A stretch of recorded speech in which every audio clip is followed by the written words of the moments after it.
Hello friends, स्वागत है आप सभी का सीबीबी का आर्ट्स क्लासेस में। दोस्तों, आप सभी का बहुत डिमांड आ रहा था कि 2020 का 2022 का पेपर यहां पे सॉल्व करा दिया जाए। तो दोस्तों, मैं आज आपको 2020 का 2022 का पेपर सॉल्व पूरा दोस्तों करा रहा हूं। तो चलिए शुरुआत करते हैं, क्योंकि वीडियो थोड़ा लंबा होगा, इसलिए पूरा सॉल्व कर लीजिए। आपको बता दें यहाँ पे कि 2020 में 2022 में कुछ क्वेश्चन ऐसे हैं जो मैच किए हैं। वो क्वेश्चन तो आपको पहले दिखा दे रहा हूँ, फिर आप इसको अच्छे से रिवाइज कर लीजिए। दोस्तों, दोनों पेपर आप देख लीजिए, ये 2020 का, ये 2022 का, ठीक है। यहाँ पे क्वेश्चन देखिए तीसरा नंबर, और यहाँ पे देखिए दूसरा नंबर बहुविकल्पीय में क्वेश्चन पूछा है, निम्नलिखित में से कौन सी एक बगाती फसल नहीं है। यहाँ पे देखिए निम्नलिखित में कौन सी बगाती फसल है, बस यहाँ पे है और यहाँ पे नहीं है, यही दोस्तों थोड़ा सा अंतर इसमें। लेकिन यहाँ पे देखिए आपको जो ऑप्शन मिल जाएगा यहाँ पे लगभग सेम मिलेगा। रबड़ यहाँ पे दिया, रबड़ यहाँ पे दिया, चाय यहाँ पे दिया है, चाय इसमें नहीं है, कहवा, गन्ना, ठीक है। मतलब यहाँ पे कि ये सवाल ये कि बगाती फसल से यहाँ से क्वेश्चन बने हैं। दोस्तों 2023 में बगाती फसल से क्वेश्चन बन सकता है। यहाँ पे देखिए क्वेश्चन मैच कर रहा है। आगे देखिए कौन सा क्वेश्चन मैच कर रहा है। क्वेश्चन नंबर दोस्तों इसमें 6 देखिए, निम्नलिखित में से किस राज्य में प्रमुख तेल क्षेत्र स्थित है। यहाँ पे देखिए क्वेश्चन नंबर 3, निम्नलिखित में से किस राज्य में प्रमुख तेल क्षेत्र स्थित है। तो देखिए इसमें बिहार, असम, राजस्थान, तमिलनाडु, झारखंड, बिहार, उत्तर प्रदेश, असम। बस सिर्फ यहाँ पे ऑप्शन चेंज कर दिया गया, लेकिन क्वेश्चन वही है। तो ऐसे ही क्वेश्चन घुमा देता है दोस्तों। बस ध्यान रखिएगा किस प्रकार से घुमाएगा, आपको बस पकड़ लेना कि कहाँ से क्वेश्चन घुमा रहा है। देखिए प्रमुख तेल क्षेत्र यहाँ पूछा है, असम इसमें भी सही है और असम इसमें भी सही है। ऐसे जो है बगाती कृषि वाले में भी सही ऐसे था, ठीक है। अगला क्वेश्चन दोस्तों यहाँ पे देख सकते हैं, भारत की पूर्वी तट पर स्थित दो पत्तनों के नाम बताइए, यानी बंदरगाहों के नाम पूछा है। यहाँ पे देखिए निम्नलिखित में से कौन सी भारत की पूर्वी तट पर स्थित है, ठीक है। यहाँ भी पूर्वी तट पूछा गया, यहाँ भी पूर्वी तट पूछा है, लेकिन इसमें 2022 में इसमें पूछा है ऑप्शन में, ठीक है, और यहाँ पूछा है लघु उत्तरीय अति लघु में। तो दोस्तों यहाँ पे देखिए क्वेश्चन किस प्रकार से घुमा देता है। अति लघु को लघु बना देता है और लघु को लॉन्ग बना देता है, और फिर अति लघु को शॉर्ट बना देता है। इस तरह से क्वेश्चन घुमा घुमा के पूछे जाते हैं। दोस्तों आपको पकड़ना है कि क्वेश्चन क्या घुमा रहा है। यहाँ पे देखिए दोस्तों, लिंगानुपात से आप क्या समझते हैं, ठीक है। यहाँ पे देखिए लिंगानुपात को परिभाषित कीजिए। तो दोस्तों कैसे कैसे क्वेश्चन यहाँ पे थोड़ा सा अलग कर देगा, बाकी सब वही रहेगा। बस आपको पकड़ में लेना कि क्वेश्चन वही आंसर पूछ रहा है, इसमें बस सिर्फ क्वेश्चन घुमा दिया है। दोस्तों बस आप देखते जाइए कितने क्वेश्चन 2020-2022 में मैच कर रहे हैं। घुमा घुमा के क्वेश्चन पूछे जा रहे हैं, तो आप बस बिल्कुल समझ जाइए क्वेश्चन किस प्रकार से घुमा रहा है। देखिए यहाँ पे मानव विकास सूचकांक से आप क्या समझते हैं, ठीक है। यहाँ पे देखिए मैं आपको प्रूफ के अनुसार दिखा रहा हूं ताकि आपको विश्वास भरोसा बना रहे। यहाँ पे देखिए मानव विकास सूचकांक क्या है, यहाँ पे 4 नंबर में, यहाँ पे 1 नंबर में, ठीक है। तो दोस्तों इस तरह से देखिए क्वेश्चन किस तरह से पूछा गया है। एक नहीं, दो नहीं, कई क्वेश्चन दोस्तों घुमा घुमा के पूछा गया है, रिपीट हुआ है। यहाँ पे देखिए उद्योगों के स्थानीयकरण के 2 कारक के उल्लेख कीजिए। यहाँ पे देखिए उद्योगों के स्थानीयकरण के 2 प्रमुख कारकों का उल्लेख कीजिए। कितने क्वेश्चन बार बार रिपीट हुए हैं दोस्तों, आपके सामने बिल्कुल प्रूफ के अनुसार आप दे सकते हैं। कोई फ्रॉड नहीं, कोई फेक नहीं, आपके साथ कोई धोखा नहीं हो रहा, बिल्कुल सही तरीके से तुम आपको बताने की कोशिश कर रहा हूँ।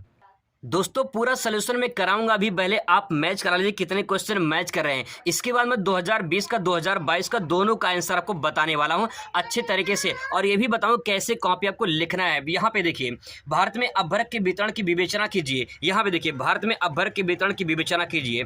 दोस्तों यहाँ पे क्वेश्चन कितने ज़्यादा इंपॉर्टेंट है, कई बार रिपीट हुए हैं, आप देख सकते हैं। और देखिए अभी और देखिए मिश्रित कृषि की विशेषताओं का वर्णन कीजिए। यहाँ पे देखिए, और यहाँ पे देखिए मिश्रित कृषि की विशेषताओं का वर्णन कीजिए।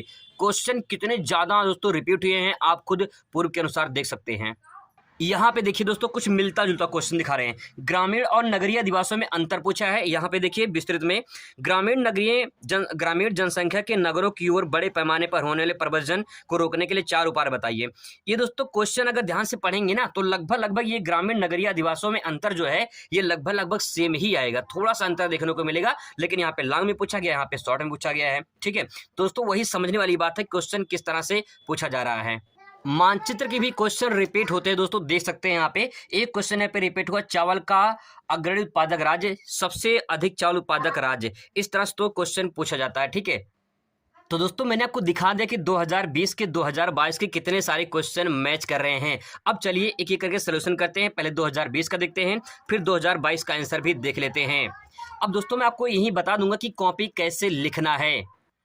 पहले दोस्तों क्वेश्चन सॉल्व करते हैं क्लास 12 जियोग्राफी, यहाँ पे दे सकते हैं 2020 का पेपर, सॉल्व पेपर 2020 का। ठीक है, पहले बहुविकल्पीय क्वेश्चन यहाँ पे लिख रहे हैं। ठीक है, आपको इतना सब लिखने की जरूरत नहीं पड़ेगी, आपको सीधे प्रश्नोत्तर नंबर 1 लिखना है। ठीक है, मल्टीपल चॉइस टाइप क्वेश्चन हम लोग यहाँ पे कवर करने वाले हैं।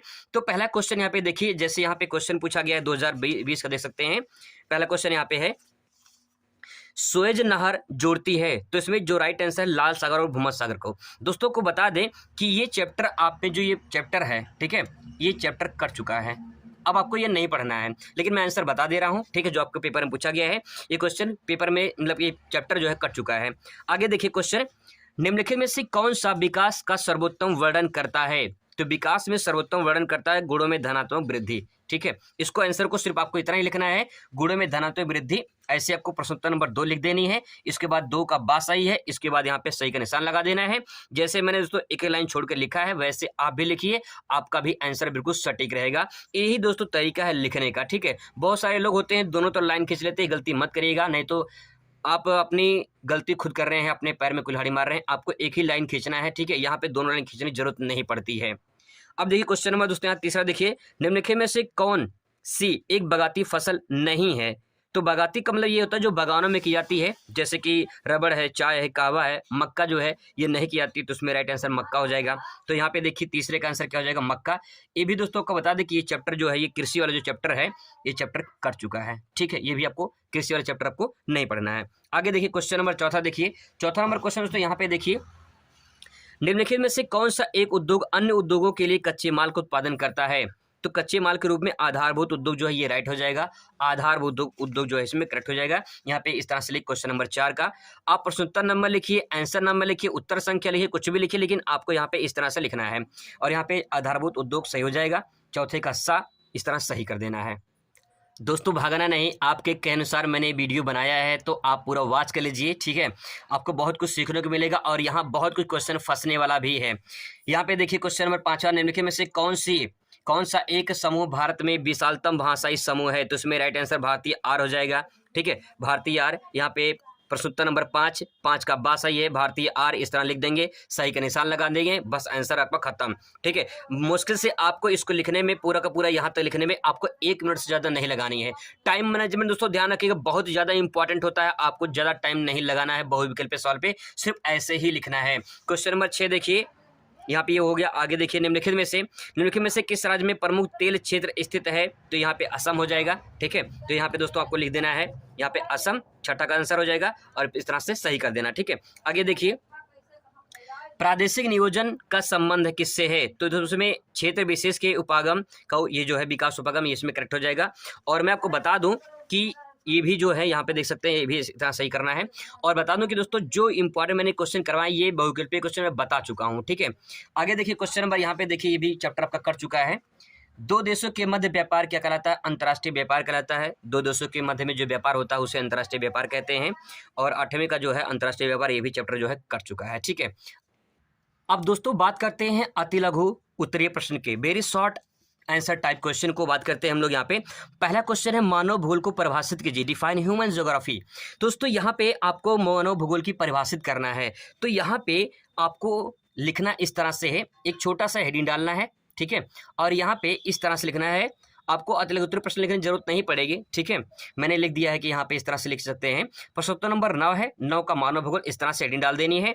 इसके बाद अगर आप चाहो तो यहाँ पे इसके नीचे जो है आप यहाँ पे अंडरलाइन भी कर सकते हो। ठीक है, इस तरह से जो है पेन से ही कर देना, कोई दिक्कत नहीं है, ज़्यादा आप स्केल लगाने की जरूरत नहीं पड़ेगी, नहीं तो टाइम बर्बाद होगा। मानव भूगोल को परिभाषित कीजिए, इसके बाद दोस्तों अब इसका आंसर लिखना है। ये क्वेश्चन दोस्तों इंपॉर्टेंट है, मैं पहले बता चुका हूं इसका आंसर। ठीक है, लेकिन यहाँ पे फिर भी मैं एक बार बता दे रहा हूं आपको। मानव भूगोल को परिभाषित की, जब इसका आंसर पूछेगा तो कैसे लिखेंगे? देखिए सिंपल सी बात दोस्तों है, यहाँ पे मानव, यहाँ भूगोल है, समझने की कोशिश करिएगा। एक तरफ मानव, एक तरफ भूगोल को मान लेते हैं प्रकृति या पर्यावरण मान लेते हैं। ठीक है, तो मानव और पर्यावरण के बीच अंतर संबंधों को ही मानव भूगोल कहा जाता है। दोस्तों बहुत ही सिंपल बात यह है कि अगर आप इसको समझने की कोशिश करेंगे तो मैं बहुत अच्छे तरीके से आपको समझने की कोशिश करूंगा कि जैसे मान लीजिए कोई एक पेड़ है। ठीक है, कोई एक पेड़ है, अभी क्या करेगा मानव? अगर इसको पेड़ को काट देगा, ठीक है, मान लेते हैं इसको, इस पेड़ को मानव ने काट दिया। ठीक है, इस पेड़ को मानव ने काट दिया। तो दोस्तों अब ये सवाल ये है कि जो मानव ने पेड़ को काटा है, ठीक है, तो मानव ने क्रिया किया है इस पेड़ पे। अब पेड़ जब कट गया है तो पेड़ कटा हुआ मानव पे भी प्रतिक्रिया करेगा। बात समझ में आ रही है? तो क्रिया प्रतिक्रिया हो रहा है किसके बीच में? एक तो प्रकृति है, ठीक है, एक तरफ मानव है। तो मानव और पर्यावरण के बीच में, मानव और पर्यावरण के बीच में जो अंतर संबंध बन रहा है, जो रिलेशन बन रहा है इन दोनों के बीच में, वही मानव भूगोल कहलाता है।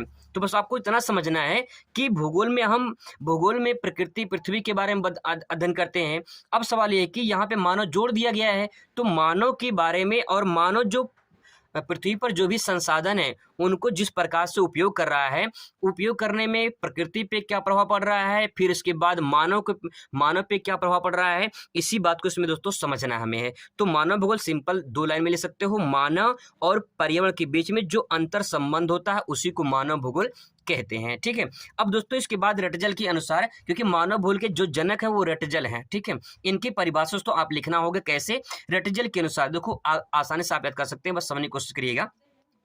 अब रटजल के अनुसार का मानव भूगोल अब तक यहाँ तक तो है ही है, ठीक है, मानव भूगोल यहाँ तक तो है ही है। मानव भूगोल मानव समाजों और धरातल के बीच संबंधों का संश्लेषित अध्ययन है। अब आप सोचने की कोशिश करिए कि ये जो मानव है, ठीक है, जो मानव है, ये मानव कहाँ रहता है? आसमान में थोड़ी रहता है, कहाँ रहता है? धरातल पे रहता है। तो दोस्तों मानव जब धरातल पे रहेगा तो धरातल पे जो कुछ भी है, जो भी कुछ प्राकृतिक संसाधन है, वो मानव उसका उपयोग करेगा।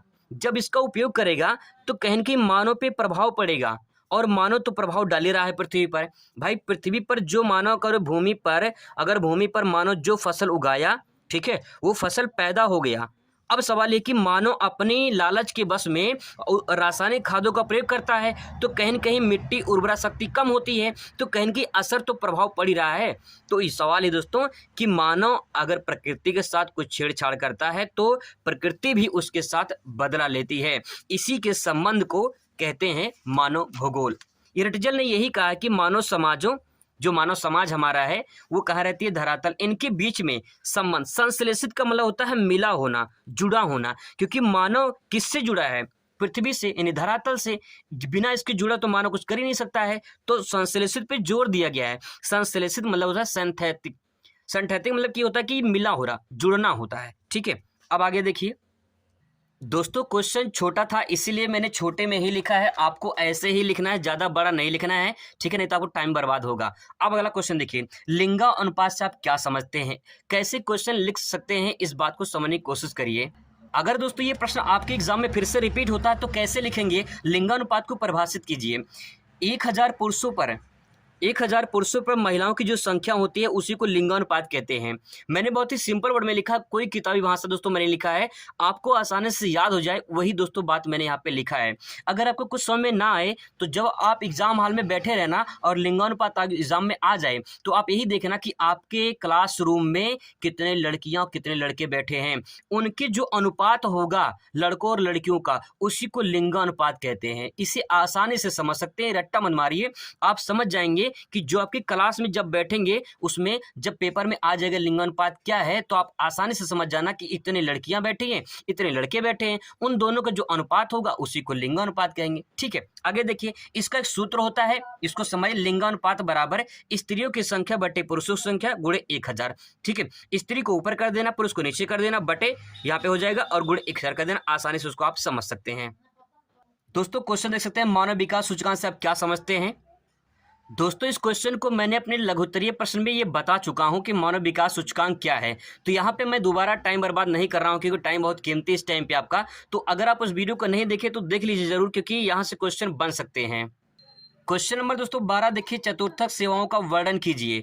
चतुर्थक सेवाओं में वर्णन में यहाँ पे क्या लिख सकते हैं, तो आंसर दे सकते हैं इस तरह से। प्रश्नोत्तर नंबर 12 ये सब हम लोग बता चुके हैं। चतुर्थक सेवा की बात करें तो यहाँ पे आपको एक छोटा सा हेडिंग डाल देना है, ठीक है। दोस्तों जितने सारे क्वेश्चन मैंने लिखे हैं हेडिंग का मैंने जरूर प्रयोग किया है, क्योंकि अगर आप हेडिंग लिखते हैं तो आपका आंसर बहुत परफेक्ट बनता है और टीचर समझ जाता है कि बच्चे के पास नॉलेज है और आपको नंबर दे देता है। अब देखिए चतुर्थक सेवा में क्या लिख सकते हैं, इसमें जो होता है इसमें उच्च स्तर वाले कार्यों को अध्ययन किया जाता है, जैसे खोज हो गया, यानी अनुसंधान बोलते हैं, रिसर्च बोलते हैं जिसको। विश्वविद्यालय शिक्षक होते हैं, देखिए अगर शिक्षक पूछे तो आपको वो तृतीय क्षेत्र में चला जाता है, सेवा क्षेत्र में, लेकिन विश्वविद्यालय शिक्षा की बात आ जाए तो यहाँ पे चतुर्थक सेवा में चले जाते हैं। सूचना हो गया, शोध हो गया, ये सब चतुर्थक सेवा के अंतर्गत आते हैं। ठीक है। यहाँ पे लिख सकते हैं कि चतुर्थक सेवा उच्च बौद्धिक व्यवसाय से जुड़ी होती है, मतलब इसमें हाई क्वालिटी के जो है व्यवसाय इसमें जुड़े होते हैं। यहाँ पे क्वेश्चन दोस्तों 1 नंबर में पूछा गया है, देख सकते हैं 1 नंबर में, इसीलिए आपको बस इतना ही लिखना है, ज़्यादा टाइम बर्बाद नहीं करना है। दोस्तों यहाँ पे देखिए क्वेश्चन नंबर 13, भारत के 2 जूट उत्पादक राज्यों के नाम लिखिए। इसका दोस्तों आंसर हो जाएगा, भारत में 2 जूट उत्पादक राज्य में पश्चिम बंगाल और बिहार। ठीक है, आप जैसे पबजी खेलते हैं ना, लोग पबजी खेलते हैं, क्या खेलते हैं? पबजी।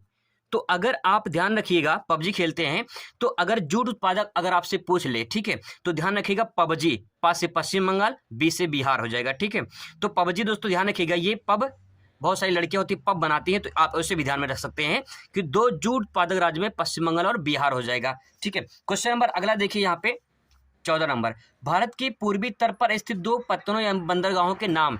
मैंने बताया था कि पत्तन उसे कहते हैं जो समुद्र के जहाज जहां पे आके ठहरते हैं तट वाले भाग पर, उसे बंदरगाह कहते हैं। देखिए इसका आंसर क्या हो सकता है, तो चेन्नई हो जाएगा, विशाखापट्टनम हो जाएगा। चेन्नई जो है तमिलनाडु की राजधानी है चेन्नई, और विशाखापट्टनम पड़ता है आंध्र प्रदेश में। ठीक है, अब दोस्तों यहाँ पे देखिए बता दूं कि ये क्वेश्चन कट चुका है, ये वाला क्वेश्चन कट चुका है, ये आपके पेपर में नहीं आएगा। ठीक, कृषि वाला चैप्टर है ये, और यहाँ पे ये भी चैप्टर परिवहन वाला है, ये भी चैप्टर आपसे कट चुका है। ठीक है, आगे देखिए यहाँ पे सड़क परिवहन के 2 लाभ पूछा है, क्वेश्चन नंबर 15, सड़क परिवहन के 2 लाभ बताइए। तो दोस्तों सड़क परिवहन के 2 लाभ में क्या क्या ले सकते हैं, यहाँ पे दे सकते हैं। पहला पॉइंट ये है, सड़क घर घर सेवाएं उपलब्ध कराता है। बहुत ही सिंपल पॉइंट दोस्तों ये है कि अगर मान लेते हैं आप हवाई जहाज से आते हैं, ठीक है, अगर आप हवाई जहाज से आते हैं तो हवाई जहाज आपके घर तक आपको नहीं छोड़ेगा। ठीक है, आप क्या करेंगे, आप प्रयोग करेंगे सड़क का। ठीक है, और ये सड़क आपको घर तक पहुंचाएगा। दोस्तों वही बात इसमें कही गई है कि सड़क घर घर सेवाएं उपलब्ध कराता है, ये पहला पॉइंट हो जाएगा। दूसरा पॉइंट दोस्तों ये है, सड़क ऊबड़ खाबड़ भूभागों पर बनाई जा सकती है। अब देखिए अगर आपको यहाँ पे रेलवे ट्रैक बनाना हो तो ऊबड़ खाबड़ भूभागों पर रेलवे ट्रैक नहीं बनाई जा सकती है। ठीक है, तो वहाँ पे सड़क ही बनाया जा सकता है। तो यहाँ पे दोस्तों ये 2 पॉइंट यहाँ पे लाभ इसके ले सकते हैं।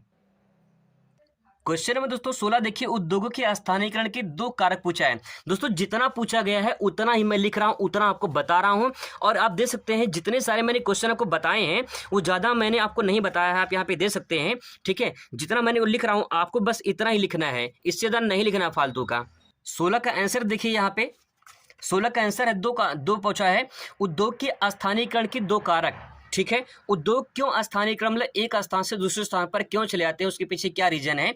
तो कारण ये है, कारक मतलब कारण ही होता है। ठीक है, कच्चे माल की उपलब्धता, जहाँ पे कच्चे माल मिलेंगे, मतलब कच्चे सामग्री जहाँ उपलब्ध हो जाएंगे आसानी से, वहीं पे उद्योग ज़्यादा स्थापित होते हैं। जैसे मान लो कि अगर कहीं पे कोयला मिल रहा है, ठीक है, जैसे मान लो कोई क्षेत्र है, जैसे झारखंड है, ठीक है, तो झारखंड में क्या होता है कि झारखंड में अगर मान लो कोयला मिल रहा है यहाँ पे, तो झारखंड से अगर हमको यूपी में लेकर आना है कोयला, तो अब दोस्तों यूपी में जब कोयला लेकर आएंगे, यहाँ पे कोई कंपनी बनेगी, तो यहाँ से लाने के लिए यहाँ पे जो इसका जो किराया यहाँ से लगेगा यहाँ तक, वो ज़्यादा हो जाएगा। अगर झारखंड में कोई कंपनी लगा दिया जाए तो हो सकता है कि कच्चे माल आसानी से मिल जाएंगे।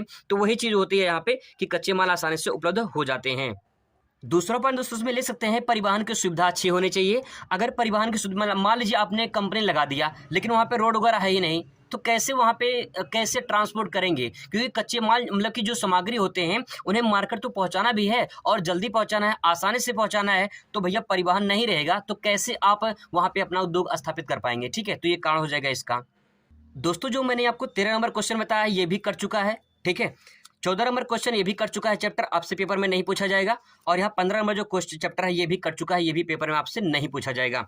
और इसके बाद देख सकते हैं यहाँ पे 16 नंबर जो क्वेश्चन है ये भी कर चुका है, ये भी आपसे पेपर में नहीं पूछा जाएगा। और आगे देखिए यहाँ पे परिवहन से पूछा गया, ये भी चैप्टर कर चुका है, आपसे क्वेश्चन में नहीं पूछा जाएगा। तो यहाँ पे देख सकते हैं जो क्वेश्चन 17 नंबर क्वेश्चन है, यहाँ पे अति लघु, यहाँ पे लघु उत्तरीय आ गया, परिवहन के प्रमुख साधन का वर्णन कीजिए। तो यहाँ पे जो इसका आंसर लिख सकते हैं आप ऐसे ले सकते हैं कि जल परिवहन, रेल परिवहन, सड़क परिवहन, वायु परिवहन, ये 4 परिवहन है। अब इनके बारे में आपको लिखना होगा, थोड़ा थोड़ा लिखना होगा। ठीक है, तो ये लॉन्ग क्वेश्चन अपने आप बन जाएगा।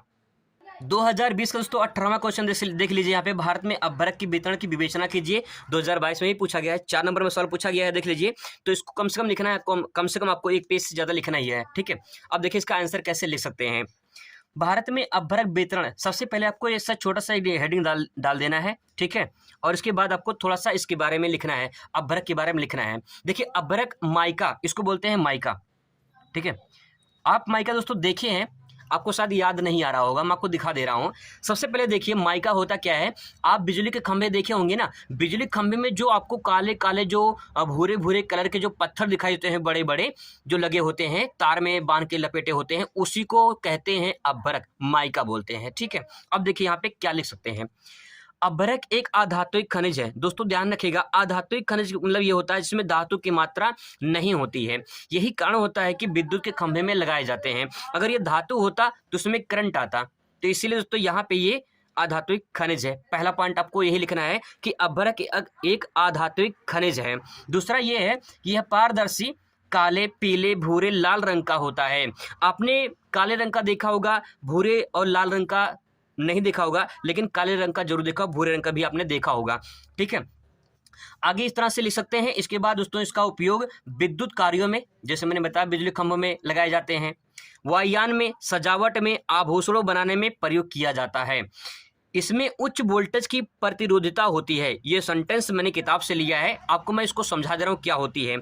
उच्च वोल्टेज का मतलब ये होता है कि हाई वोल्टेज सहने, जैसे स्टेबलाइजर होता है, वो हाई वोल्टेज सहने की क्षमता रखता है।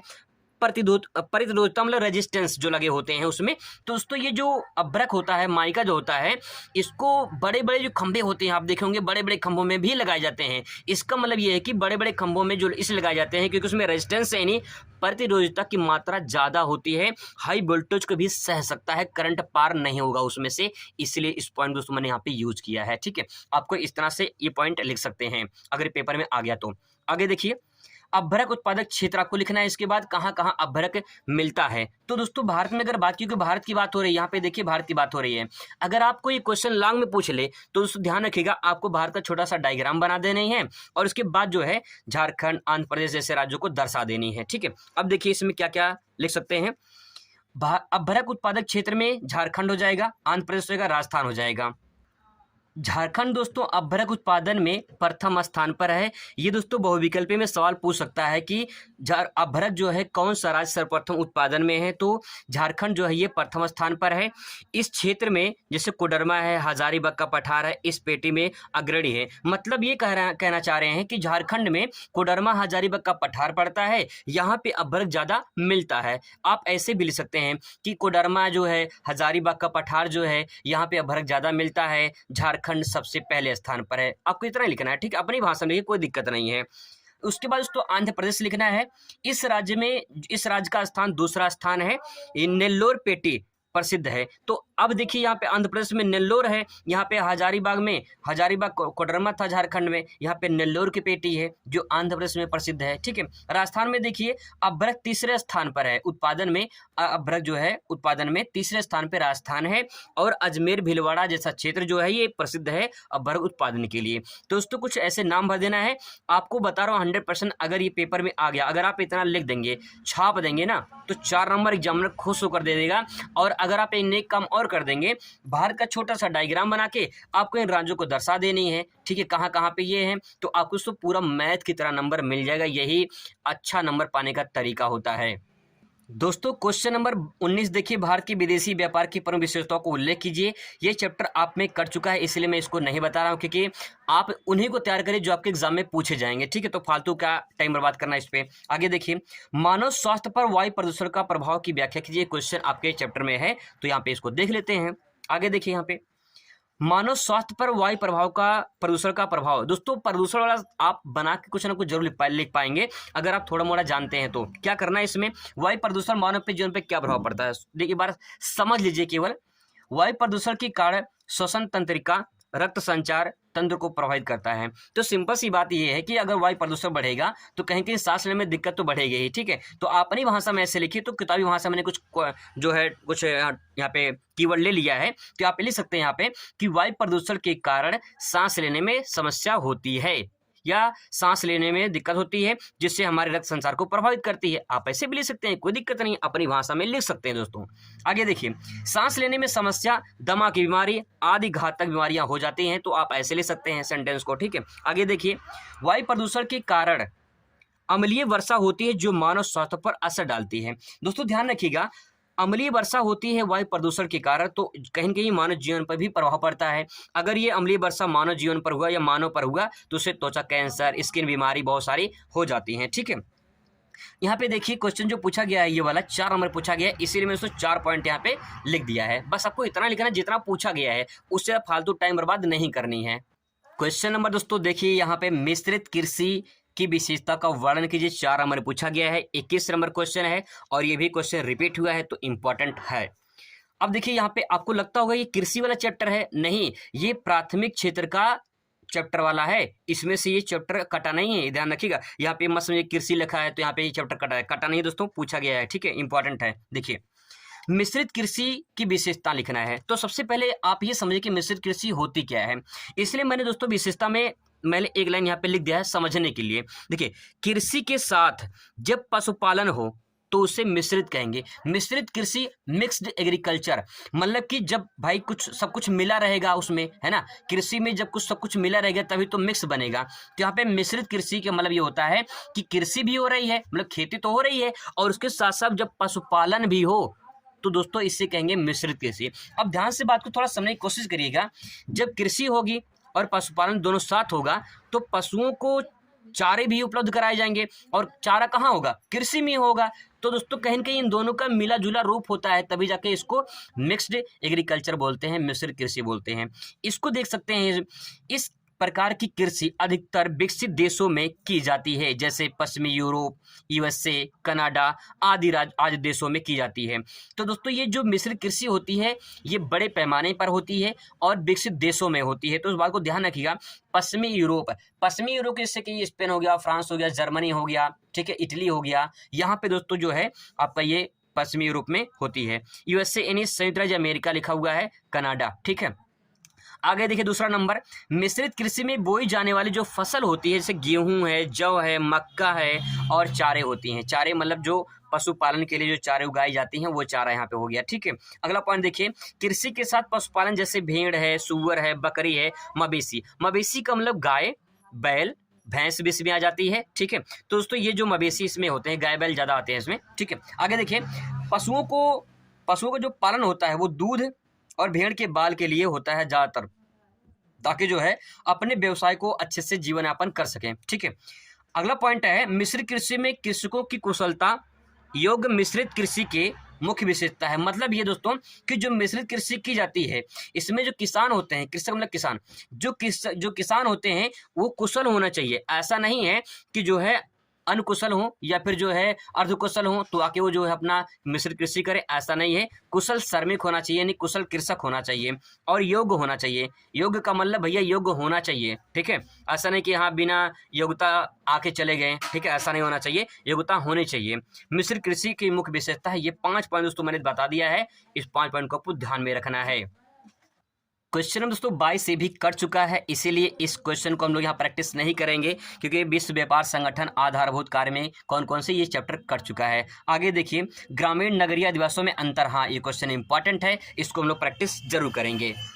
हालांकि दोस्तों ये क्वेश्चन मैं करवा चुका हूँ लॉन्ग क्वेश्चन में, तो यहाँ पे ज़्यादा हम लोग कवर नहीं करें, बस आपको मैं बता रहा हूँ कि कैसे आप इसको लिख सकते हैं, ठीक है। आगे देखिए, ग्रामीण अधिवास और नगरीय अधिवास, आप ऐसे भी लिख सकते हैं या तो हेडिंग डाल के लिख सकते हैं ग्रामीण अधिवास, और फिर इसके बाद उसके बारे में लिखिए 2-3 लाइन, इसके बाद हेडिंग डालिए नगरीय अधिवास। ऐसे भी लिख सकते हैं, या तो लाइन बीच से खींचिए और ये तरफ लिखिए ग्रामीण अधिवास, एक तरफ लिखिए नगरीय अधिवास, और इनके बारे में 3-3 लाइन आप आराम से लिखिए। जैसे देखिए, आप सभी दोस्तों इस क्वेश्चन को आराम से लिख सकते हैं। आप शहर देखे होंगे, गांव तो देखे ही होंगे, गांव में रहते हैं, गांव में जानते ही हैं। दोस्तों यहाँ पे ग्रामीण अधिवास मतलब कि ग्रामीण बस्तियां कैसे होती हैं और नगरीय बस्तियां कैसे होती हैं। यहाँ पे अगर बस्ती दे तभी दिक्कत नहीं हो, कहिए क्वेश्चन सेम वही है, ठीक है। देखिए, ग्रामीण अधिवास में पूर्वा होता है, पल्ली होता है, नागला बस्ती होती है, तो ये दोस्तों ऐसे बटा होता है। नगरीय अधिवासों में कॉलोनी में बटी होती है, नगर निगम होता है, नगर पालिका होता है, नगर परिषद होता है। तो दोस्तों इस तरह से नगर अधिवास बने होते हैं, ठीक है। अब आप देखिए, इसमें ले सकते हैं गांव में जो है झुग्गी झोपड़ियाँ होती हैं, हालांकि अब तो झुग्गी झोपड़ियाँ देखने को कम मिलती हैं, लेकिन आपको बिल्डिंगें कम देखने को मिलेगी, लेकिन नगर में आपको ऊंची ऊंची बिल्डिंगें देखने को मिल जाएंगी। ये भी पॉइंट आप ले सकते हैं, कोई दिक्कत नहीं है, बिल्कुल सही है, ठीक है। आगे देखिए, ग्रामीण बस्तियों की क्रियाकलाप प्राथमिक क्रिया में जुड़े होते हैं। प्राथमिक मतलब कृषि। देखिए गांव के लोग भैया क्या करते हैं, या तो कृषि, उनके पास खेती होती है तो कृषि ही करते हैं। अब उनके पास खेती होती है कृषि करते हैं ना, लेकिन गांव के लोग उतना तो पहले वो अपना घर बनवा के रह लें, तो अब खेती तो बात की बात है, ठीक है। तो नगर में क्या होता है, द्वितीय क्रिया यानी उद्योग और तृतीय क्रिया यानी सेवा, एक कार्यों में लगे होते हैं। तो नगर के लोग ज़्यादातर क्या होते हैं, वो कहीं नौकरी करते हैं या तो किसी कंपनी में काम कर रहे होते हैं या उद्योग से संबंधित होते हैं। दोस्तों ये पॉइंट इसमें हो जाएगा। ठीक है, आगे देखिए, इनकी आकार जो होती है छोटी होती है, इनका आकार बड़ा होता है। गांव में मैंने बताया ना, पूर्वा होता है, पल्ली बस्ती होती है, ऐसे बस्ती में बटा होता है, और यहाँ पे इनका आकार बड़ा होता है, एक बड़ी कॉलोनी होती है, एक बड़ी जो है शहर होती है। तो उस तरह आप इसको समझ सकते हैं। ठीक है, आप आराम से तो 5 पॉइंट बना के ले सकते हैं, कोई बिल्कुल सही होगा, गलत नहीं होगा। आप समझते हैं गाँव अधिवास कैसे होता है, नगर में अधिवास कैसे होता है, तो आप आसानी से लिख सकते हैं, कोई बहुत बड़ी बात नहीं है, बस थोड़ा सा दिमाग लगाना है। दोस्तों क्वेश्चन नंबर 24 ये भी कट चुका है पेपर में, आपके सिलेबस में नहीं है। ये चैप्टर 30% सिलेबस में कटा हुआ है और वही सिलेबस इस बार भी लागू है जो 2020-21 में चल रहा था। ठीक है, इसलिए क्वेश्चन को प्रैक्टिस नहीं किया क्योंकि हमारे पास टाइम बहुत कम है। आइए विस्तृत उत्तरीय क्वेश्चन को देखते हैं जो 12 नंबर से पूछे जाते हैं। भारत में जनसंख्या वृद्धि वितरण की विवेचना कीजिए, जनसंख्या स्थानांतरण के प्रकारों कारणों की विवेचना कीजिए। ये क्वेश्चन तो मैं लॉन्ग में करवा चुका हूँ।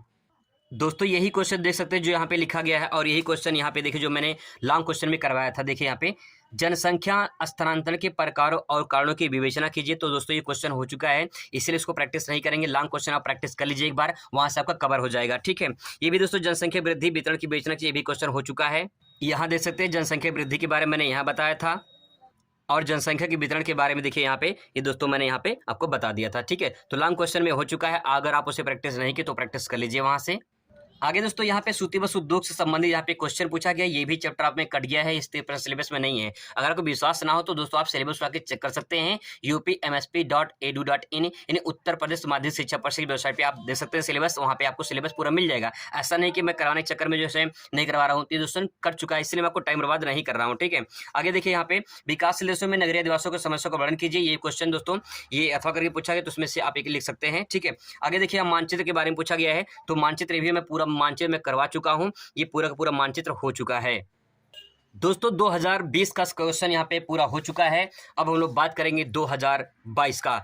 टाइम बहुत ज़्यादा हो चुका है, लेकिन फिर भी आपको थोड़ा सा रुकना पड़ेगा क्योंकि 2022 का भी क्वेश्चन सॉल्व कर लेते हैं। ज़्यादा नहीं है क्योंकि क्वेश्चन बहुत सारे रिपीट हुए हैं, तो एक तो आप पढ़ चुके हैं, दूसरा बहुत कम है, आसानी से समझ पाएंगे। बस थोड़ा सा फास्ट करते हैं, थोड़ा सा आसानी से समझने के लिए। अब दोस्तों 2022 का देखते हैं। 2022 में क्वेश्चन जो पूछा गया यहाँ पे देखिए, पहला क्वेश्चन है निम्नलिखित में से कौन सा एक मानव भूल का उपागम नहीं है। तो इसमें दोस्तों मात्रात्मक क्रांति हो जाएगा। आपको दोस्तों मैंने बता दिया था कि कैसे आपको लिखना है, तो यहाँ पे देख सकते हैं उत्तर संख्या पहले का बा सही है, तो यहाँ पे पहले का बा लिख देंगे और लिख देंगे मात्रात्मक क्रांति, और इस तरह से सही का निशान लगा देंगे, बस आपका हो गया। इसके बाद आपको एक लाइन छोड़ देना है, आगे फिर लिखना है। अगर आप चाहो तो इसको अंडरलाइन भी कर देना। ठीक है, बस हाथ से ऐसे कर देना ताकि जो है टाइम ज़्यादा बर्बाद ना हो, क्योंकि टाइम बहुत कीमती होगा और लिखना बहुत ज़्यादा होगा, क्योंकि आर्ट साइज में दोस्तों लिखना बहुत ज़्यादा होता है, इसीलिए आपको टाइम बर्बाद ज़्यादा नहीं करनी है। हाथ से बस आराम से ऐसे कर देना, कोई दिक्कत नहीं होगा। ठीक है, आगे देखिए क्वेश्चन नंबर दूसरा देख सकते हैं यहाँ पे, ये भी क्वेश्चन दोस्तों रिपीट हुआ है, देख सकते हैं निम्नलिखित में से कौन सी बगाती फसल है। दोस्तों रबड़ इसमें राइट आंसर हो जाएगा। इस तरह से प्रश्नोत्तर नंबर 2 का खा रबड़ यहाँ पे निशान लगा देंगे, टिक कर देंगे, और आपका ये हो गया। ठीक, एक नंबर आपको मिल गया। आगे देखिए क्वेश्चन नंबर तीसरा देखिए, तीसरा यहाँ पे पूछा गया है निम्नलिखित में से किस राज्य में प्रमुख तेल क्षेत्र स्थित है। तो इसमें दोस्तों असम हो जाएगा। ठीक है, झारखंड उत्तर प्रदेश बिहार में नहीं है, असम हो जाएगा, इसमें राइट आंसर असम हो जाएगा। प्रश्न नंबर तीसरा का दा देखिए, यहाँ पे तीसरे का दा असम आपको इस तरह से लिख देनी है। इसके बाद दोस्तों यहाँ पे देखिए क्वेश्चन नंबर चौथा देखिए, क्वेश्चन में दोस्तों यहाँ पे चौथा देख सकते हैं, ये भी चैप्टर कर चुका है। ठीक है, पेपर में नहीं आएगा, लेकिन इसमें 2022 में क्वेश्चन पूछा गया है, तो एक बार मैं जो है ये बंदरगाह वाला जो है ना, एक बार फिर से मैं करवा दूंगा। ठीक है, टेंशन नहीं लेना आपको, क्योंकि चैप्टर कटा हुआ है फिर भी 2022 में आया हुआ है, तो एक बार मैं फिर से करवा दूंगा, ध्यान से देखिएगा इसको।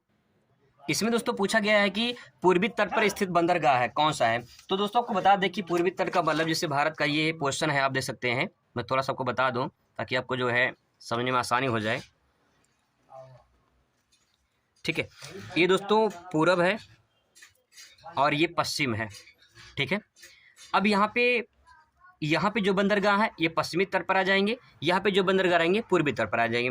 तो यहाँ पे 2 बंदरगाह हैं तमिलनाडु में, एक तो तूतीकोरिन है और दूसरा चेन्नई है। ठीक है, तो तूतीकोरिन नीचे है, यहाँ पे है तूतीकोरिन। ठीक है, तूतीकोरिन यहाँ पे है, इसके यहाँ पर चेन्नई है। इसके बाद आंध्र प्रदेश में यहाँ विशाखापट्टनम पड़ता है, उड़ीसा में पारादीप है और पश्चिम बंगाल में हुगली है और जो है कोलकाता है। ठीक है दोस्तों, ये पूरी पूर्वी तट पर पूछा गया। तो यहाँ पे देखिए तूतीकोरिन इसमें राइट आंसर हो जाएगा। कांडला दोस्तों ये पड़ता है गुजरात में। ठीक है, ये पड़ता है गुजरात में। कोच्चि पड़ता है केरल में और मारमा गांव पड़ता है ये गोवा में पड़ता है और ये तमिलनाडु में। ठीक है, तो ये चारों आंसर मैंने आपको बता दिया है। आगे देखिए क्वेश्चन नंबर यहाँ पे, तो ये तूतीकोरिन तो हो गया आपका। दोस्तों मैंने आपसे बताया था राजधानी पूछता है और एग्जाम में देखिए 2022 में पूछा गया मोंटेवीडियो राजधानी नगर किसकी है। तो चिली, वेनेजुएला, उरुग्वे और पेरू। तो यहाँ पे दोस्तों हमको मैंने बताया था उरुग्वे यहाँ पे। तो उरुग्वे की राजधानी क्या है, यहाँ पे उरुग्वे लिखा है, उरुग्वे है वैसे। ठीक है, तो मोंटेवीडियो मैंने बताया था उरुग्वे एज ए मुर्गवे के मोटे मोटे वीडियो दिखाई दे रहे हैं। सोचिए आप इमेजिन करिए, तो मोंटेवीडियो यहाँ पे लिखा गया है। ठीक है, मोंटेवीडियो यहाँ पे थोड़ा सा उच्चारण में मिस्टेक हो जाती है। तो यहाँ पे देखिए चिल्ली की राजधानी मैंने बताया था आपको सेंटियागो। चिल्ली गिरा दी, जिससे हमारे आप होटल में बैठे हो खाना खाने के लिए रेस्टोरेंट में, तो आपके ऊपर जो है बेटर आया और चिल्ली गिरा दिया, चिल्ली गिरा दिया, तो आप कह रहे हो सठिया गए हो क्या, चिल्ली गिरा दिए। तो चिल्ली की राजधानी क्या होगा, संटियागो। वेनेजुएला की राजधानी देखिए यहाँ पे देखिए वे जुए यहाँ पे देखिए कराकर, तो कराकस हो जाएगा। ठीक है, कराकर। वे जुए करा के चले गए। तो दोस्तों ध्यान रखिए वे जुए मतलब वो जुए कराकस हो जाएगा। इसकी राजधानी क्या है, कराकस है। ठीक है, उरुग्वे की राजधानी, पेरू की राजधानी लीमा है। अगर मान लीजिए इसकी राजधानी लीमा है, अगर मान लीजिए यहाँ पे, ठीक है, जैसे मान लीजिए किसी लड़की का नाम रीमा है। ठीक है, अगर कोई तुतलाता है तो क्या बोलेगा, इसको लीमा ही बोलेगा, इसको क्या बोलेगा, लीमा बोलेगा। ठीक है, तो देख सकते हैं यहाँ पे लीमा इसकी राजधानी, पेरू की राजधानी लीमा हो जाएगी। क्वेश्चन में दोस्तों छठवां दे सकते हैं, ये क्वेश्चन कर चुका है। ठीक है, इसमें ये चैप्टर पूछा है, ये सूतीबद्ध उद्योग पूछा है किसके लिए प्रसिद्ध, तो मैनचेस्टर में सही हो जाएगा। लेकिन ये चैप्टर जो है ये भी कर चुका है। तो यहाँ पे आपको इस तरह से लिख देना है मैनचेस्टर। ठीक है, क्वेश्चन नंबर ये इस तरह से लिख देना है। क्वेश्चन नंबर दोस्तों 7वां देखिए, निम्नलिखित देश में से किसकी जनसंख्या सबसे अधिक है। ये क्वेश्चन इंपॉर्टेंट है और मानचित्र में क्वेश्चन पूछा जाता है। ठीक है, यहाँ पे देखिए ना तो भारत का नाम दिया है और ना ही चीन का नाम दिया है। यहाँ पे इसमें दिया है, तो इसमें जो संयुक्त राज्य अमेरिका है वो तीसरे स्थान पर आता है पूरी दुनिया में आबादी में। ठीक है, तो यहाँ पे दोस्तों राइट आंसर क्या हो जाएगा, संयुक्त राज्य अमेरिका हो जाएगा। क्वेश्चन में दोस्तों 8वां देखिए, सड़क के किनारे विकसित मानव बस्तियां के प्रकार।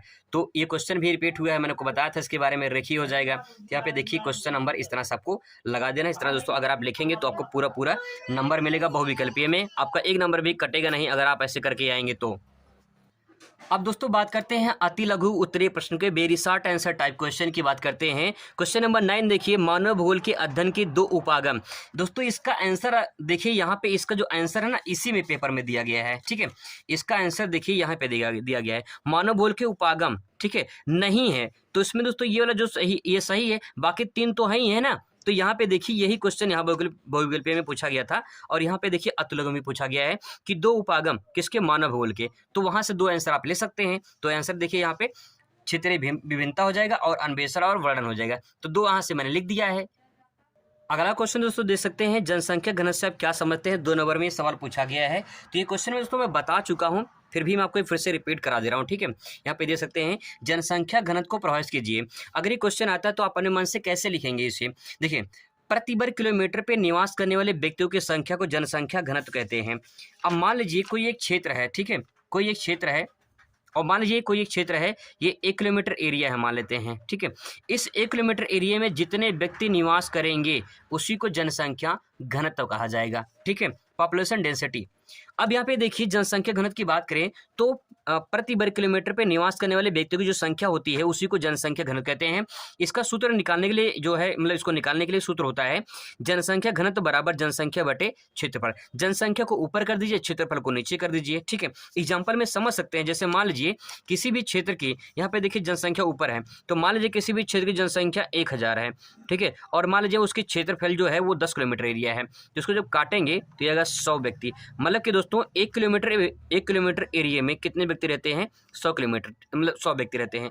1 किलोमीटर एरिया में 100 व्यक्ति निवास करते हैं, ऐसे जनसंख्या घनत्व निकाला जाता है। ठीक है, 2011 की जनगणना के अनुसार भारत की जनसंख्या घनत्व 382 प्रति वर्ग किलोमीटर है। ठीक है, तो दोस्तों ये ध्यान रखिएगा, 382 प्रति वर्ग किलोमीटर पूरे भारत की जनसंख्या, मतलब जनसंख्या घनत्व है ये।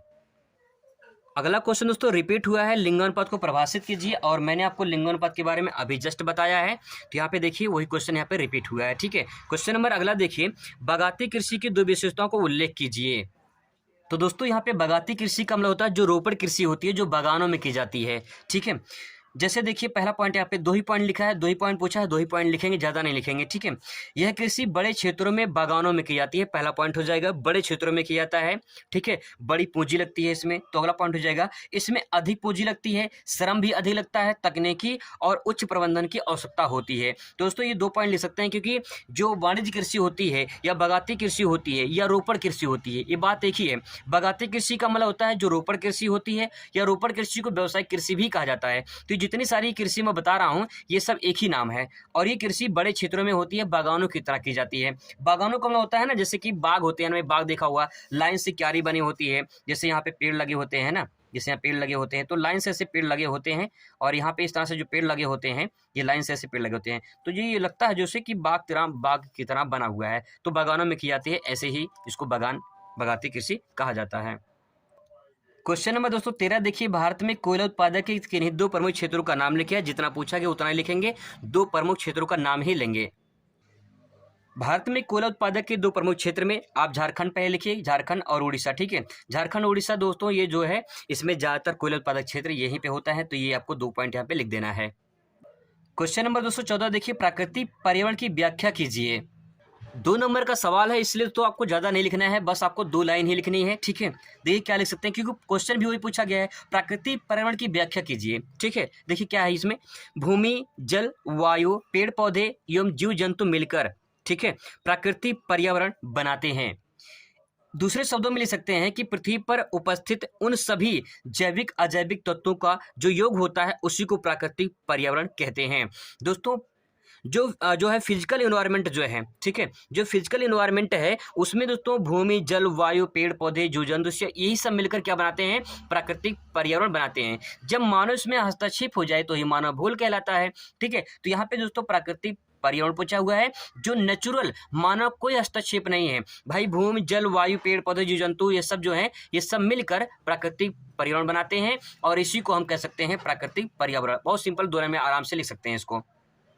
दोस्तों यहाँ पे क्वेश्चन अगला देखिए, सन नगर को परिभाषित कीजिए। सन नगर क्या होता है इसको परिभाषित करना है, 2 नंबर का सवाल है, तो 2 नंबर की तरह ही ऐड कर देंगे। दोस्तों 2 नंबर जो क्वेश्चन पूछा देख सकते हैं, सन नगर, जितने दोस्तों मैंने क्वेश्चन लिखा है उसमें मैं कहीं ना कहीं हेडिंग का प्रयोग जरूर कह रहा हूँ। यहाँ पे देख सकते हैं, इस तरह मैंने अगर लिख दिया, अगर आप इस तरह लिखते हैं आंसर ना, तो आपको परफेक्ट नंबर मिलता है, क्योंकि एग्जामिनर समझ जाता है कि बच्चे के पास नॉलेज है और इसने पूरा अच्छे से आंसर दिया है। तो दोस्तों ध्यान रखना कि आपको आंसर सही तरीके से ही देना है। अब देखिए यहाँ पे सन नगर, सन नगर क्या होता है, जब एक मुख्य नगर के पास एक उपनगर जुड़ा होता है तो उसे सन नगर कहते हैं। जैसे कोलकाता से हावड़ा, दिल्ली से नोएडा, ठीक है, दिल्ली से नोएडा है, और यहाँ पे देख सकते हैं हैदराबाद से सिकंदराबाद। ठीक है, तो दोस्तों आपको बता दें कि जैसे मान लो कोई बड़ा क्षेत्र है, जैसे दिल्ली है, तो यहाँ पे देख सकते हैं कि दिल्ली से मान लो कोई बड़ा क्षेत्र है, ठीक है, और इसी से छोटा क्षेत्र ऐसे लगा हो तो उसी को कहते हैं सन नगर। यानी जब कोई बड़ी औद्योगिक क्षेत्र, कोई भी बड़ा उपनगर, सॉरी महानगर, और उससे कोई उपनगर शामिल हो, जुड़ा हो, तो उसे कहेंगे हम सन नगर। जैसे कोलकाता से हावड़ा, दिल्ली से नोएडा, आप समझते हैं दिल्ली से नोएडा कैसे जुड़ा हुआ है और किस तरह से एक बड़ा नगर जो है छोटे नगर से जुड़ा हुआ है। ठीक है, ऐसे हैदराबाद सिकंदराबाद जुड़ा हुआ है। दोस्तों इस तरह से आप आराम से इसको लिख सकते हैं। अगला क्वेश्चन दोस्तों यहाँ पे दे सकते हैं, उद्योग के स्थानीयकरण के 2 प्रमुख कारण बताइए। ये क्वेश्चन मैं दोस्तों अपने अभी बताया था आपको, तो इसको हम लोग यहाँ प्रैक्टिस नहीं करेंगे, इसको समझ चुके हैं। आगे देखिए लघु उत्तरीय प्रश्न की बात करें, मानव भूगोल के अध्ययन के उद्देश्य की विवेचना कीजिए। ठीक है, इस क्वेश्चन में दोस्तों आपको मानव भूगोल की परिभाषा, ठीक है, और उसके बारे में थोड़ा सा आपको लिखना है कि मानव भूगोल क्यों अध्ययन किया जाता है, तो यह क्वेश्चन ये आराम से कवर हो जाएगा।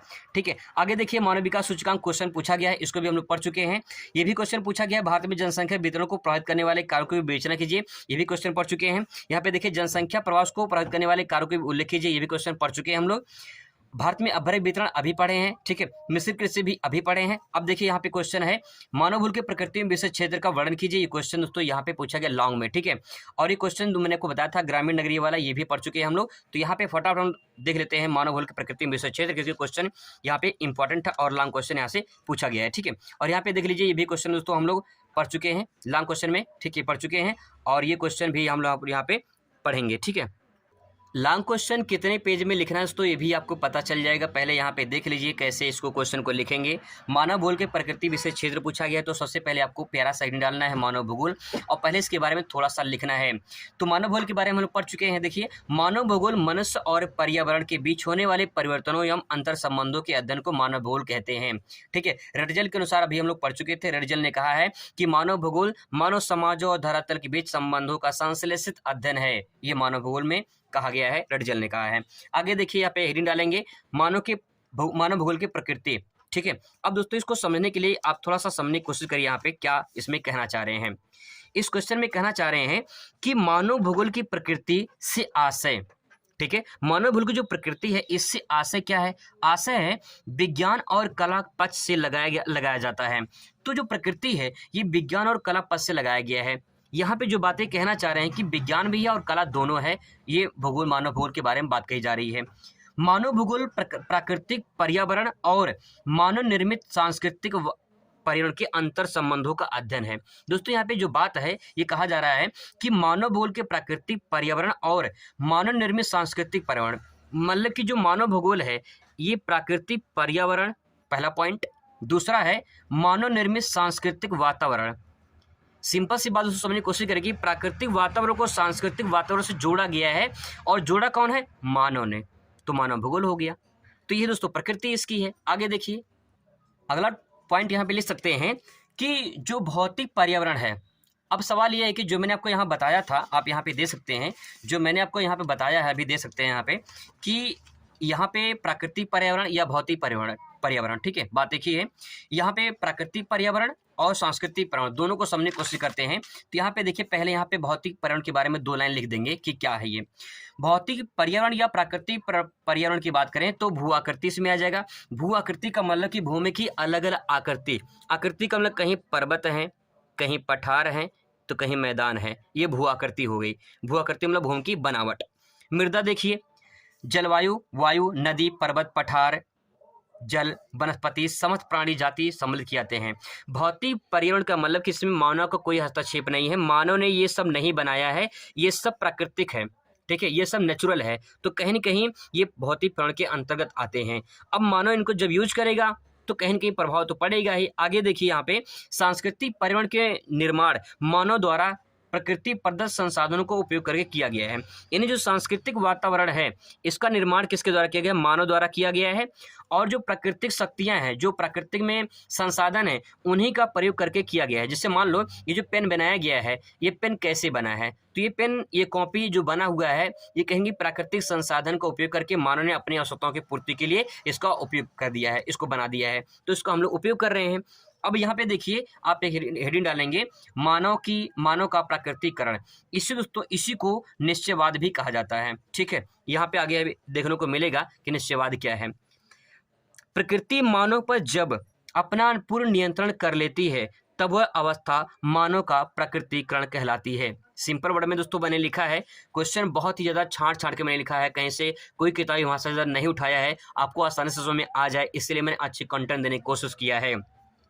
प्रकृति मानव पर जब अपना पूर्ण नियंत्रण कर लेती है तब वह अवस्था मानव का प्राकृतिकरण कहलाती है। दोस्तों यहाँ पे जो बातें कहा गया है, यही कहा गया है कि जब मानव पर प्रकृति पूरी तरह से हावी हो जाए, ठीक है, वही बात यहाँ पे कही जा रही है कि प्रकृति मानव पर जब पूर्ण नियंत्रण कर ले। भैया मानव कुछ नहीं चलने वाला है, अब जो करेगा वो प्रकृति ही करेगा, तो इसे कहेंगे मानव का प्रकृतिकरण। ठीक है, आगे देखिए यहाँ पे, इस अवस्था में प्रकृति मानव के लिए उनकी सीमाएं निश्चित किया है। ठीक है, सीमाएं क्या किया है? निश्चित किया है, इसलिए इसे निश्चयवाद कहा गया है। तो दोस्तों यहाँ पे ध्यान रखिएगा कि यहाँ पे प्रकृति ने तय कर दिया कि मानव भाई तुम्हें इतना ही करना है, इससे ज़्यादा आगे नहीं बढ़ना है। ठीक है, तो उसे निश्चयवाद का निश्चय मतलब निश्चय कर दिया है, प्रकृति ने ठान लिया है, तय कर दिया है कि मानव अगर ये काम मानव को करना है तो आपको इतना ही करना है, इससे ज़्यादा आपको नहीं करना है। ठीक है, अब देखिए यहाँ पे, इस अवस्था में प्रकृति सर्वशक्तिमान है और मनुष्य प्रकृति का दास है। मानव को सर्वशक्तिमान बताया गया है। निश्चयवाद में जो निश्चयवाद के यहाँ पे जो लेखक हैं, मतलब कह सकते हैं निश्चयवाद के जो समर्थक हैं, जो वैज्ञानिक हैं निश्चयवाद के, इन्होंने कहा है कि प्रकृति सर्वशक्तिमान है, मनुष्य प्रकृति का दास है। दास मतलब गुलाम, नौकर, ठीक है। प्रकृति का ज्ञान प्रौद्योगिकी के विकसित करने में, जबकि प्रौद्योगिकी प्रकृति में परिवर्तन लाने में सक्षम बनाती है। इस लाइन का कहना चाह रहे हैं कि जो प्रकृति का ज्ञान है उससे प्रौद्योगिकी ने टेक्नोलॉजी का विकसित करने में मानव का सबसे बड़ा योगदान है, क्योंकि प्रकृति से ही टेक्नोलॉजी का विकास हुआ है और वही टेक्नोलॉजी प्रकृति में परिवर्तन लाने में सक्षम है, ठीक है। आगे देखिए दोस्तों, क्वेश्चन लंबा है इसीलिए यहाँ पे आपको टाइम लग रहा है। प्रकृति का मानवीकरण, अब लिखेंगे प्रकृति का मानवीकरण। इसमें दोस्तों कहा गया है कि अब जो है प्रकृति का मानवीकरण हो रहा है। विज्ञान और तकनीकी के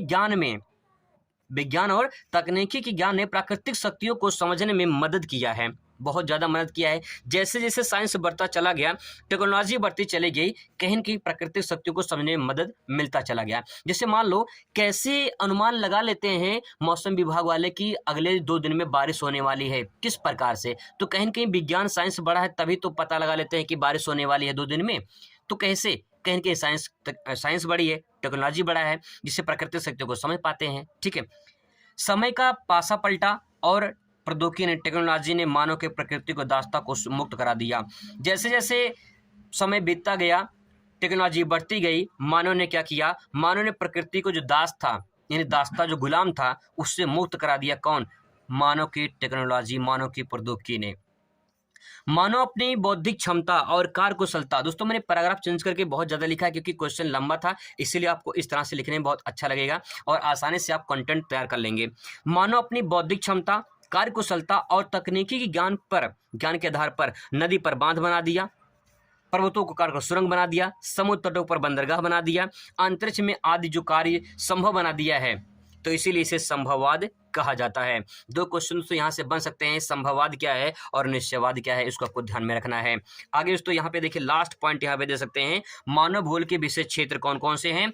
तो मानव भूगोल के विशेष क्षेत्र में मानव की पृथ्वी पर वितरण और पर्यावरण के साथ होने वाली अंतःक्रियाओं के संबंधों को सम्मिलित किया जाता है। मतलब ये है कि मानव जो भूगोल है, ये इसका जो विशेष क्षेत्र है, ये मानव की पृथ्वी पर वितरण, मतलब पृथ्वी पर मानव वितरण मतलब किस प्रकार से फैला है और पर्यावरण के साथ क्या क्या क्रिया करता है।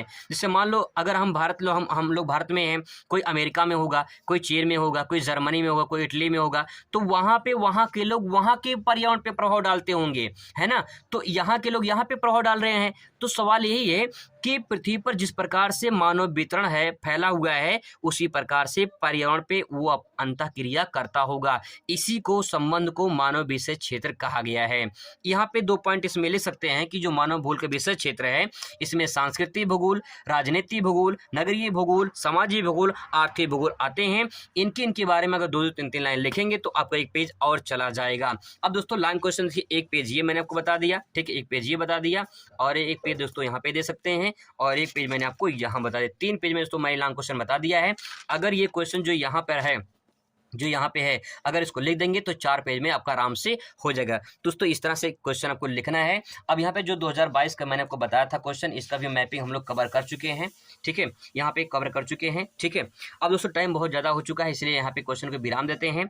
अब जो इंपॉर्टेंट क्वेश्चन बचे हैं वो भी मैं आपको कल करा दूंगा, कल लास्ट रहेगा क्योंकि कल के बाद आपका लड़ाई शुरू हो जाएगी, ठीक है। मुलाकात हो दूसरे वीडियो में दोस्तों। Thanks for watching.